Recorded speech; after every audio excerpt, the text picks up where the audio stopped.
सोचता रहा कि अगर अब्बू को कुछ गलत लगा होता तो क्या होता। मेरे मन में सवाल उठ रहे थे, चाचा ने मुझे वीडियो क्यों दिखाया? क्या वह सिर्फ मेरे दोस्त थे या उनके मन में कुछ और था? लेकिन फिर मैंने खुद को समझाया कि चाचा मेरे लिए हमेशा एक भाई जैसे रहे हैं और शायद मैं ज्यादा सोच रहा था। मेरी आंखें उस रात नींद की तलाश में भटक रही थीं। लेकिन अब्बू के सख्त लहजे ने मेरे मन में एक डर बिठा दिया था। मैं अपने कमरे में लेटा था और बार बार सोच रहा था कि अगर अब्बू को चाचा के साथ मेरी बातचीत का कुछ और मतलब लग गया होता तो क्या होता। चाचा आसिफ ने मुझे सिर्फ एक मजेदार वीडियो दिखाया था, लेकिन अब्बू की आंखों में जो गुस्सा मैंने देखा उसने मेरे मन में सवालों का तूफान खड़ा कर दिया। क्या चाचा की दोस्ती मेरे लिए वाकई उतनी ही साफ थी जितनी मैं समझ रहा था, या मैं अपनी जवानी की नादानी में कुछ ज्यादा ही सोच रहा था? उस रात के बाद मेरा मन पूरी तरह शांत नहीं था। चाचा आसिफ के साथ लॉन्ज में बिताए वो पल, उनकी चमकती नजरें और अब्बू का सख्त लहजा मेरे दिमाग में बार बार घूम रहा था। मैं अपने कमरे में लेटा था और सोच रहा था कि क्या मैं चाचा की दोस्ती को गलत समझ रहा हूं। चाचा ने तो बस एक मजेदार वीडियो दिखाया था, लेकिन अब्बू की आंखों में जो गुस्सा मैंने देखा उसने मेरे मन में सवालों का तूफान खड़ा कर दिया था। क्या चाचा की दोस्ती मेरे लिए वाकई उतनी ही साफ थी जितनी मैं बचपन से मानता आया था, या फिर जवानी की इस नई उम्र में मेरी सोच मुझे भटका रही थी? मैंने खुद को समझाया कि चाचा मेरे लिए हमेशा एक बड़े भाई जैसे रहे हैं और शायद मैं ज्यादा सोच रहा हूं। लेकिन मेरे मन का एक कोना अभी भी बेचैन था। सुबह होने तक मेरा मन थोड़ा शांत हुआ। मैंने तय किया कि मैं चाचा से उस रात की बात नहीं करूंगा, लेकिन उनकी दोस्ती को पहले की तरह बनाए रखूंगा। कॉलेज का दिन शुरू हुआ और मैं अपनी किताबों और नोट्स में खो जाने की कोशिश करने लगा। लेकिन करण की बातें मेरे दिमाग में बार बार घूम रही थीं। वह अपने उस खास दोस्त के बारे में इतने जोश से बात करता था कि मैं भी अपने भविष्य के बारे में सोचने लगता था। करण की बातें मेरे लिए नई थीं। उसने मुझे बताया था कि उसे एक लड़के से प्यार हो गया है और उसकी वो बातें मेरे मन में एक अजीब सी हलचल पैदा करती थीं। मैं हंसकर उसकी बातें टाल देता था, लेकिन कहीं न कहीं मेरे मन में एक उत्सुकता जाग रही थी। मैं सोचता था कि क्या मेरे मन में भी कभी ऐसी भावनाएं आएंगी। लेकिन फिर मैं अपने आप को झटक देता और सोचता, अर्जुन तू पढ़ाई पर ध्यान दे। ये सब बाद में सोचना। कॉलेज में उस दिन करण मुझसे थोड़ा नाराज था। दरअसल कल मैंने उससे कहा था कि मुझे उसकी रिश्तों वाली बातें सुनकर थोड़ा अजीब लगता है। करण तू हर वक्त अपने दोस्त की बातें करता है, क्या तुझे पढ़ाई की कोई चिंता नहीं? मैंने मजाक में पूछ लिया था। करण ने तुनक्कर जवाब दिया, अर्जुन तू अभी बच्चा है। जब तुझे कोई पसंद आएगा तब तुझे मेरी बातें समझ आएंगी। उसकी बात सुनकर मुझे गुस्सा आया। मैंने कहा, मैं बच्चा नहीं हूं करण, मैं 18 साल का हूं और मुझे समझ है। लेकिन मेरी बातों से वह और चिढ़ गया और दिन भर हमारी बातचीत बंद रही। मैंने सोचा कि शायद मैंने उससे कुछ ज्यादा ही कह दिया, लेकिन मेरे मन में एक अजीब सी बेचैनी थी। करण की बातें मेरे लिए नई थीं और मैं उन्हें समझने की कोशिश कर रहा था, लेकिन साथ ही मुझे डर भी लग रहा था कि कहीं मैं गलत रास्ते पर तो नहीं जा रहा। कॉलेज से लौटते वक्त मेरा मन उदास था। मैं पैदल घर की ओर जा रहा था, तभी चाचा की बाइक मेरे पास रुकी। अर्जुन आज तुझे मैं घर छोड़ दूंगा, उन्होंने मुस्कुराते हुए कहा।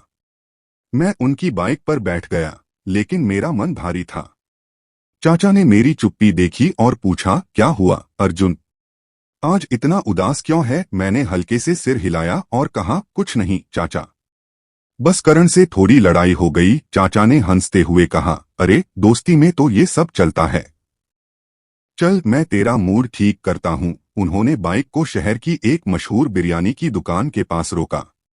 मुझे बिरयानी बहुत पसंद थी और चाचा ये बात अच्छे से जानते थे। हम दोनों दुकान में बैठे और चाचा ने मेरे लिए बिरयानी और कोल्ड ड्रिंक मंगवाया। खाने के दौरान चाचा मेरे साथ हंसी मजाक करते रहे। अर्जुन, जिंदगी छोटी छोटी खुशियों से बनी है।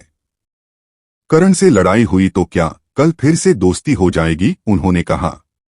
उनकी बातों ने मेरे मन को हल्का कर दिया, और मैं मुस्कुराने लगा। चाचा की हंसी और उनकी बेफिक्री मुझे हमेशा सुकून देती थी। लेकिन फिर भी मेरे मन में एक सवाल बार बार उठ रहा था। क्या चाचा की ये दोस्ती वाकई उतनी ही साफ थी जितनी मैं समझ रहा था? उनकी आंखों में वो चमक जो मैंने कई बार देखी थी, क्या वो सिर्फ मेरे लिए उनकी चिंता थी या कुछ और? मैंने ये बात मन में दबा ली और चाचा के साथ हंसते बातें करते हुए घर लौट आया। घर पहुंचकर मैंने देखा कि अम्मी और अब्बू अभी भी रिश्तेदार की शादी से वापस नहीं आए थे। मैं अपने कमरे में कपड़े बदलने चला गया। मेरा दिमाग करण की बातों और चाचा की हंसी में उलझा हुआ था। मैं सोच रहा था कि क्या मैं अपनी जवानी की उम्र में कुछ ज्यादा ही सोच रहा हूं। करण की बातें, उसका अपने दोस्त के प्रति जुनून और चाचा की मेरे प्रति चिंता, सब कुछ मेरे दिमाग में एक गुत्थी की तरह उलझ रहा था। मैंने चाचा से इस बारे में कुछ नहीं कहा, लेकिन मेरे मन में एक बेचैनी थी। क्या मैं चाचा की दोस्ती को गलत समझ रहा था, या फिर मेरी जवानी की उत्सुकता मुझे गलत रास्ते पर ले जा रही थी? शाम को चाचा लॉन्ज में बैठे कुछ काम कर रहे थे। मैं उनके पास गया और हल्के से बोला, चाचा, आपने कल रात जो वीडियो दिखाया था वो और दिखाइए ना। मैंने मजाक में कहा था, लेकिन मेरे मन में एक उत्सुकता थी। चाचा ने मेरी ओर देखा और हल्के से हंसे। अर्जुन, वो तो बस मजाक था, तू पढ़ाई पर ध्यान दे। लेकिन ठीक है, चल कुछ और मजेदार देखते हैं। उन्होंने मुझे लॉन्ज में बुलाया और हम दोनों ने एक कॉमेडी वीडियो देखा। वीडियो देखते हुए हम दोनों खूब हंसे। चाचा की हंसी में एक अजीब सा सुकून था जो मुझे मेरे बचपन की याद दिलाता था। लेकिन हंसी मजाक के बीच मैंने देखा कि चाचा मुझे बार बार देख रहे थे। उनकी नजरों में कुछ ऐसा था जो मुझे समझ नहीं आया। क्या वो सिर्फ मेरी चिंता कर रहे थे या उनकी नजरों में कुछ और था? मैंने इस बात को मन में दबा लिया और वीडियो देखने में मस्त हो गया। उस रात जब मैं अपने कमरे में था, मेरे मोबाइल पर एक अनजान नंबर से मैसेज आया। हाय अर्जुन, कैसा है? मैसेज पढ़कर मैं हैरान रह गया। मैंने जवाब दिया, आप कौन? जवाब आया, एक दोस्त। मैसेज में एक तस्वीर थी जिसमें एक लड़का मुस्कुराते हुए खड़ा था। उसे देखकर मेरे होश उड़ गए। वह करण का वही दोस्त था जिसके बारे में उसने मुझे बताया था। मेरे दिल की धड़कन तेज हो गई। मैं समझ नहीं पा रहा था कि ये क्या हो रहा है। मैंने तुरंत चाचा को फोन किया और उन्हें बताया, चाचा, कोई मुझे करण के दोस्त की तस्वीर भेज रहा है। चाचा तुरंत मेरे कमरे में आए। उन्होंने मेरा मोबाइल लिया और मैसेज पढ़े। उनकी आंखों में एक गंभीरता थी। अर्जुन, ये गलत है। तू इस लड़के से बात मत कर। मुझे इसके बारे में और पता करना होगा, उन्होंने कहा। मैंने देखा कि चाचा की चिंता वाकई मेरे लिए थी। उनकी आवाज में एक सख्ती थी जो मुझे उनके भाई जैसे प्यार की याद दिलाती थी। लेकिन मेरे मन में एक शक पैदा हो गया। क्या ये मैसेज चाचा ने ही भेजा था? मैंने ये बात मन में दबा ली और चाचा से कहा, ठीक है चाचा, मैं सावधान रहूंगा। चाचा ने मुझे अपने पास बैठाया और बोले, अर्जुन, तू अब जवान हो चुका है। दुनिया में अच्छे लोग भी हैं और बुरे भी। तुझे अपनी समझ से काम लेना होगा। अगर कोई तुझे परेशान करे तो तुरंत मुझे या अम्मी को बता। उनकी बातों में एक पिता जैसी चिंता थी। मैंने सिर हिलाया और कहा, जी चाचा, मैं आपकी बात मानूंगा। लेकिन मेरे मन का शक पूरी तरह नहीं गया। मैं सोच रहा था कि क्या चाचा वाकई मेरी हरकतों पर नजर रख रहे थे, जैसा कि उन्होंने अब्बू से वादा किया था, या उनकी दोस्ती में कुछ और था। उस रात मैं सोचता रहा। अनजान नंबर से आए मैसेज ने मेरे दिमाग में सवालों का तूफान खड़ा कर दिया था। क्या ये वाकई करण का दोस्त था, या कोई और मेरे साथ मजाक कर रहा था?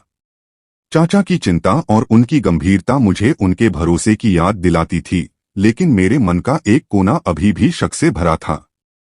मैंने तय किया कि मुझे चाचा से खुलकर बात करनी होगी, लेकिन डर के मारे मैंने ये बात मन में दबा ली। मैं अपने कमरे में लेटा था और मेरी आंखें नींद की तलाश में भटक रही थीं। मैं सोच रहा था कि क्या मैं अपनी जवानी की उत्सुकता में कुछ गलत सोच रहा हूं। चाचा मेरे लिए हमेशा एक रक्षक रहे थे और शायद मैं उनकी दोस्ती को गलत समझ रहा था। अगली सुबह मैं जल्दी उठ गया। कॉलेज का दिन था, लेकिन मेरा ध्यान पढ़ाई पर कम और उन मैसेजों पर ज्यादा था। नाश्ते की मेज पर मैंने चाचा को देखा।